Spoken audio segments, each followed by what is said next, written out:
Seorang balita di Padang, Sumatera Barat terpaksa harus menjalani perawatan medis di rumah sakit setelah diduga mengalami penganiayaan yang dilakukan oleh ayah kandungnya sendiri.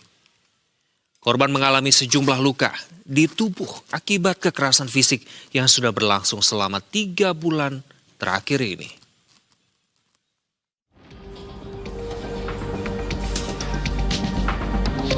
Seorang balita berusia 1,5 tahun terpaksa harus menjalani perawatan di Rumah Sakit Bayangkara Polda Sumatera Barat setelah diduga mengalami penganiayaan yang dilakukan oleh ayah kandungnya sendiri. Hingga kini Maulana, balita asal Kecamatan Kuranji, Kota Padang, masih dalam perawatan tim medis. Tubuh korban dipenuhi luka akibat dugaan kekerasan fisik dan mental yang dilakukan sang ayah yang sehari-hari bekerja sebagai kuli bangunan. Tangis bocah kecil itu pecah, tubuh mungilnya tampak lemas. Tidak ada tawa layaknya anak seusianya yang terlihat hanya luka, ketakutan, dan tatapan kosong dari seorang anak yang seharusnya sedang menikmati masa bermainnya. Di balik tubuh kecil yang penuh luka itu, tersimpan kisah pilu yang membuat hati siapapun teriris.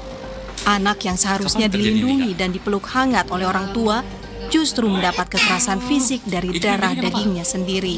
Menurut pengakuan Desminar, ibu korban, selama 3 bulan terakhir anaknya terus mengalami tindakan kekerasan di dalam rumah. Ia menyebut pelaku kerap melakukan penganiayaan secara brutal terhadap sang anak. Digigit sama ditinggu apa? Dipukul? Ya dipukul sama apa matanya. Siapa yang mukul? Bapaknya. Bapak kandung atau bapak tiri? Bapak kandung. Itu udah berapa lama itu terjadi? Udah 3 bulan loh. 3 bulan? Iya. Itu setiap hari? Ya yang pertama kena air panas loh kakinya. Desminar mengatakan akhirnya ia membawa sang anak keluar dari rumah setelah tak tahan melihat perlakuan suaminya terhadap korban. Dengan bantuan tetangga, korban kemudian dibawa ke Mapolresta Padang untuk melaporkan kejadian itu.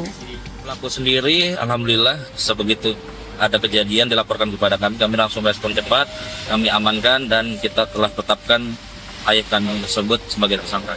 Motifnya mana? Motifnya adalah motif ekonomi. Tentunya kita akan diajar dengan Undang-Undang Perlindungan Anak, kemudian kita akan diajar dengan Undang-Undang Tindak Pidana Kekerasan Terhadap Perempuan, kemudian Undang-Undang tentang Tindak Pidana PKDRT tentunya. Junto karena perbuatannya berulang ternyata berdasarkan hasil pemeriksaan. Jadi perbuatan ini tentu sudah berulang-ulang dilakukan, di mana terhadap 3 undang-undang itu kita persangkakan terhadap pelaku dengan ancaman maksimalnya pidana penjara selama 7 tahun.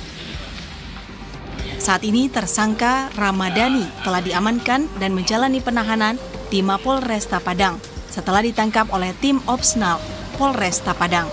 Delvineski, Berita 1, Padang, Sumatera Barat.